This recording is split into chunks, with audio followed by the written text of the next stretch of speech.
الرقم، خلينا نرجع للرقم، احنا ليش نروح بعيد؟ طالع كذي كذي صح مخرجنا؟ اي نعم اي نعم. دبي 5، هذا الرقم اللي الناس كلها كم راح الرقم؟ كم شريته؟ 33 مليون. 33 مليون درهم. اي نعم. كم دولار تقريبا؟ 9 مليون دولار. اي نعم. 9 مليون يعني نتكلم على 3 مليون دينار تقريبا. تقريبا 2,800,000. 2,800,000 3 مليون. ايش رايك فيني بتحويل العمله زين؟ كفو. طيب الناس تراك يا ابو صباح انت رجل مبذر، انت معقوله قاعد بهالفلوس هذه عشان تشتري لوحه رقم 5 عشان انت تحبه تشتريه ب 33 مليون درهم، مع العلم مشاهدينا ان الناس بالمزاد قاعد تزيد على الرقم 100,000، انت ابو صباح تزيد مليون. شو ترد عليهم؟ تبي هالرقم تشتريه ولا هديه ما راح نبيعها؟ هذا راح نعطيك اياه. اي ابو صباح الله يعطيك العافيه. الله يعافيك. والله طال عمرك شوف الموضوع ارقام، من 20 سنه احب الارقام. احنا بالكويت كان ما عندنا ارقام سيارات، بس في ارقام مميزات موبايلات، وانا عندي احلى رقم بالكويت رقم موبايل. انا قاعد اروح الامارات من تقريبا 20 سنه قاعد اشتري وبيع، بس 2006 زاد عندي شغل بالدبي وسكنت هناك، خذيت لي بيت، شريت لي احلى سيارات. في يوم ايام انا دشيت فندق اسمه برج العرب. دشيت بالفندق عندي بنتلي، ما دخلوني بالفندق. قلت لهم ليش؟ قالوا لي فندق برج العرب في زحمه وايد وما يدخلون اي واحد. قلت له يا جماعه انا جاي اشرب قهوه، شوف سيارتي.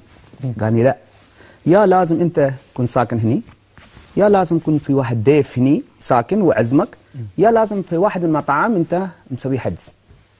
قلت له في شيء غيره؟ قال اي نعم، لازم انت بسيارتك لازم فيها رقم ثنائي. تعرف شنو كلمه ثنائي؟ 22 لا لا لا لا رقمين 2 4 6 لا زوج. لا لا لا لا لا رقمين 22 24 لا 21 22 30 35 كذي رقمين بس رقمين. اي بس رقمين. نعم. من انا ضحكت وطلعت من هناك ما دخلوني ترى.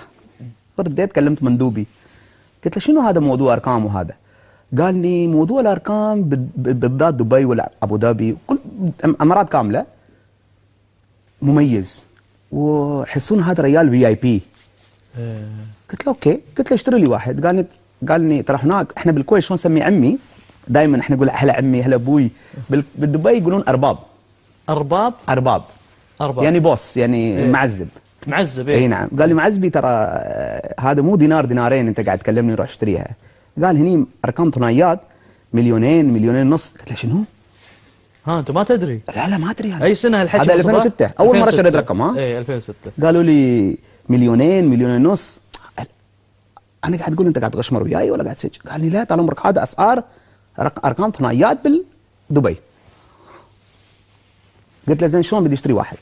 قال لي في بالسوق وفي بالمزاد، بس قال لي الله يذكره بالخير، قال لي بس اذا انت اشتريته من المزاد اللي بيها حكومه دبي قسم ار تي اي، هذا وقت شريت رقم من عندهم.